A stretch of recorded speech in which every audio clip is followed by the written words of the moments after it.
ល្បីឈ្មោះព្រមខ្នាយតាន់ខ្នាយទៅបានខ្នាត INSO ខ្លាំងពិនមិនមែនផរបងអគេពុកម៉ែ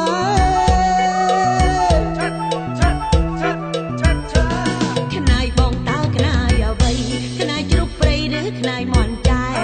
អូនសូមមើលបានទេសូមមៀងមេបង្ហាញរិទ្ធ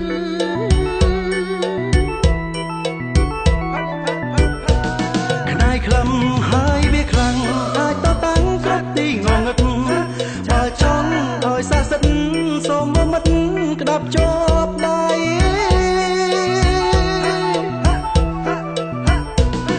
ឲ្យអូនក្តាប់យ៉ាងម៉េចក្តាប់តិចតិចឬក៏ខ្លាំងថ្លៃខ្លាចតែគ្រងចង្រៃខំបាលីស្រីទឹកណែ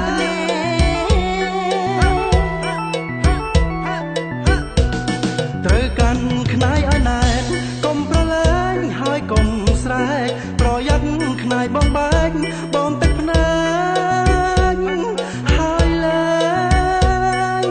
ល្បីឈ្មោះអូលណូខ្នាយបងល្អផុសគេមែនខ្លីមិនខ្លីវែងមិនវែងសាងម្ដងសងពូកែមែនគ្រោះមើលសែនមិនហ៊ានក្បែរស្រីអូនចង់សុំទោសខ្ចីបងពី3ថ្ងៃបើអូនទិញបងលូតទេថ្លៃចង់ទិញផងមិនអាចលងបានទេខ្នាយបងពេគេតាយាយបន្សល់ដល់សពថ្ងៃលងឲ្យស្រីបានអីប្រាអូអត់ទៅគេមកគេមិនលោកក៏ให้តែចង់ថាបងលេងសងនៅភ្លេចឡើងស្លើបើសិនជាបងគ្រាន់បើឃីមសុំមើលទៀតបានហេអត់